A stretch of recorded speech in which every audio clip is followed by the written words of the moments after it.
Hi friends, welcome back to my channel Queen's Kaivannam Tamil. நம்ம இப்போ Krishna Jayanthi special videos பார்த்துட்டு இருக்கோம். அதுவும் சிம்பிளா செய்யக்கூடிய ரெசிபீஸ் தான் பார்த்துட்டு இருக்கோம். இன்னைக்கு அந்த மாதிரி ஒரு ரெசிபில ஒரு முறுக்கு ரெசிபி தான் பார்க்க போறோம். இப்போ வாங்க எப்படி செய்யறதுன்னு பார்க்கலாம். இப்போ பாத்தீங்கன்னா இந்த ரெண்டு பாக்ஸ்லயும் மாவு நான் ரெடி பண்ணி வச்சிருக்கேன். அதை நான் எப்படி ரெடி பண்ணேன் அப்படின்றத நான் உங்களுக்கு சொல்றேன். 1 கிலோ பச்சரிசி எடுத்துக்கிட்டோம் அப்படின்னா அதை நல்லா கழுவிட்டு 1 மணி நேரம் ஊற வச்சிடலாம்.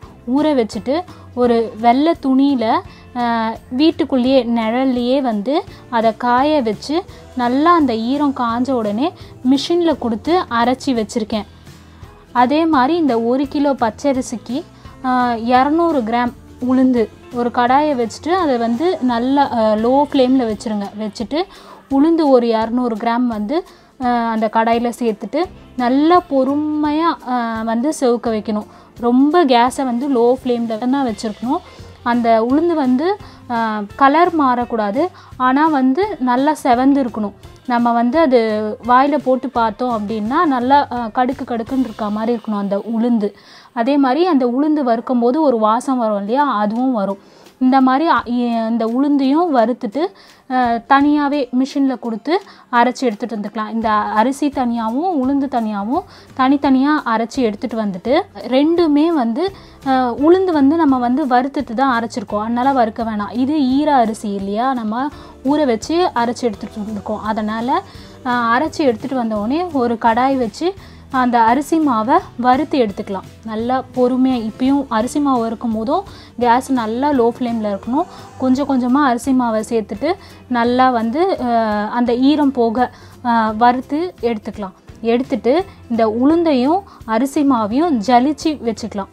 அதாவது அந்த ஜலிச்சோம் அப்படின்னா 1-2 அந்த ஒரு மாதிரி கனமாக அரையாமல் இருக்கும் பார்த்தீங்களா, அதெல்லாம் வந்து வந்துடும். ஜலிச்சு எடுத்துக்கிட்டாதான் எப்போவுமே வந்து முறுக்கு எண்ணெயில் போடும்போது வெடிக்காமல் இருக்கும் நம்மளுக்கு. இந்த மாதிரி ரெடி பண்ணி வச்ச மாவு தான் இந்த அரிசி மாவும் உளுந்து மாவும். இந்த அரிசியும் உளுந்தையும் மிஷினில் கொடுத்து அரைக்கும் போது நல்லா மழுன்னு அரைச்சி கொடுக்க சொல்லுங்கள். நீங்கள் தொட்டு பாருங்கள், நல்லா அது மழுன்னு இருக்கா அப்படின்ற மாதிரி தொட்டு பார்த்து அரைச்சி எடுத்துகிட்டு வந்தால் தான் அது வந்து நல்லா இருக்கும். அந்த முறுக்கு நம்ம வந்து செய்யும் போது மாவு பிசையும் போதும் கூட நல்லா வந்து சாஃப்டாக இருக்கிற மாதிரி இருக்கும். நான் இப்போ செய்ய போகிற குவான்டிட்டி பார்த்திங்கன்னா கொஞ்சமாக தான் செய்ய போகிறேன். அதாவது இப்போ எடுத்து வச்சுருக்கேன் பார்த்திங்களா, இந்த கப்பில் 1 கப் தான் வந்து நான் வந்து அரிசி மாவு போட்டுக்க போகிறேன்.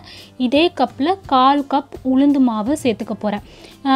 கிராம் கணக்கில் சொல்லணும்னு பார்த்திங்கன்னா இந்த கப்பு பார்த்திங்கன்னா 200 கிராம் கப்பு. இது 200 கிராம் அரிசி மாவுக்கு 50 கிராம் உளுந்து மாவு சேர்த்துக்கிறோம். இந்த அளவு செய்யும்போது நம்மளுக்கு ஒரு 23லேருந்து 25 முறுக்கு வரும் நம்மளுக்கு. இப்போ வந்து மாவு எப்படி பிசையிறதுன்னு பார்க்கலாம். மாவு பிசையிறதுக்கு வந்து 1 டீஸ்பூன் அளவுக்கு பட்டர் எடுத்து வச்சுருந்தேன். அந்த பட்டரை வந்து லைட்டாக சூடு பண்ணி எடுத்துருக்கேன்.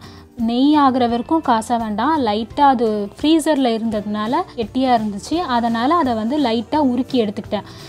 நீங்கள் வந்து சாஃப்டாக இருந்துச்சுன்னா அப்படியே போட்டுக்கலாம், அப்படி இல்லைன்னா இந்த மாதிரி உருக்கி சேர்த்துக்கோங்க. இதுக்கு தேவையான அளவு உப்பு சேர்த்துக்கலாம்.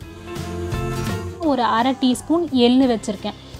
உங்களுக்கு வேணும்னா நீங்கள் எள்ளும் போட்டுக்கலாம், இல்லை சீரகம் பிடிக்கும்னா சீரகம் 1 பாதியமாக இடிச்சிட்டு அதையும் சேர்த்துக்கலாம். நான் இன்றைக்கி எள்ளு சேர்த்து பண்ணலான்ட்டு எள்ளு வச்சுருக்கேன்.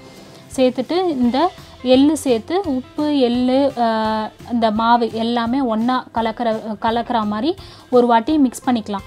மிக்ஸ் பண்ணிவிட்டு இந்த பட்டர் வச்சுருக்கோம் பார்த்திங்களா, இதை ஊற்றி நல்லா எல்லா மாவுலேயும் படுற மாதிரி நல்லா மிக்ஸ் பண்ணி விட்டுடலாம். பட்டர் வந்து எல்லா மாவுலேயும் மிக்ஸ் ஆகிடுச்சு. இப்போ கொஞ்சம் கொஞ்சமாக தண்ணி தெளித்து மாவை நல்லா சாஃப்டாக பிசைஞ்சிக்கலாம். எடுத்த உடனே நம்ம நிறைய தண்ணி ஊற்றிட வேணாம், கொஞ்சம் கொஞ்சமாகவே ஊற்றி பிசைஞ்சிக்கலாம். ஏன்னா டக்குன்னு ஒன்றா சேர்ந்துரும் மாவு. நம்ம பிசைய ஆரம்பிக்கும் போது கொஞ்சம் தண்ணி தெளிக்கும் போதே ஒன்றா சேர்ந்து வர ஆரம்பிச்சிடும். அதனால் கொஞ்சம் கொஞ்சமாகவே தண்ணி தெளித்து பிசைஞ்சிக்கலாம். இப்போ பார்த்திங்கன்னா மாவு பிசைஞ்சிட்டோம்.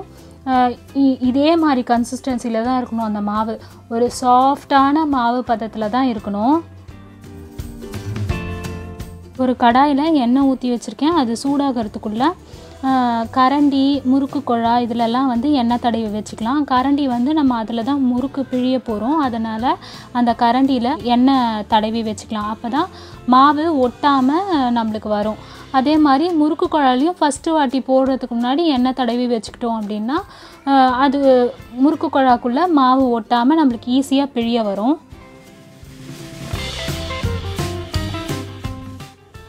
எண்ணெய் நல்லா சூடாயிடுச்சு. அதை மீடியம் ஃப்ளேமில் வச்சுட்டு இப்போ ஒரு முறுக்காக வந்து இந்த மாதிரி பிழிஞ்சு அதில் சேர்த்துக்கலாம் நம்ம.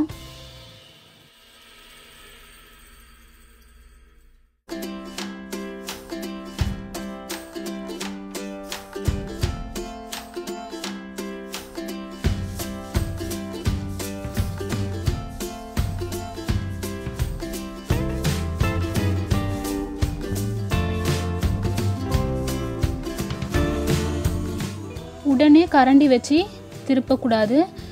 கொஞ்சம் அந்த மாவு வெந்த உடனே தான் நம்ம வந்து இந்த கரண்டி வச்சு திருப்பி விடணும், இல்லைனா உடஞ்சி போயிடும்.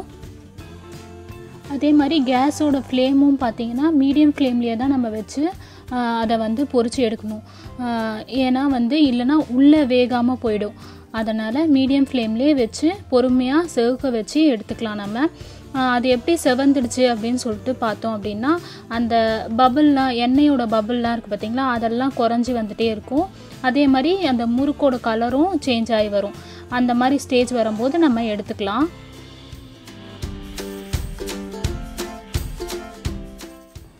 இப்போ ரெண்டாவது வாட்டி போட்டு காட்டுறேன். ரெண்டாவது வாட்டி போடும்போதும் எண்ணெயோட காய்ச்சல் நல்லா இருக்கணும். ஆனால் நம்ம வந்து மீடியம் ஃப்ளேமில் வச்சுட்டு தான் போடணும். எண்ணெய் கொஞ்சம் சூடான உடனே அதுக்கப்புறம் வந்து போட ஆரம்பிக்கணும். இதே மாதிரி தான் ஒரு வாட்டியும் போட்டு நம்ம பொரிச்சு எடுத்துக்கலாம்.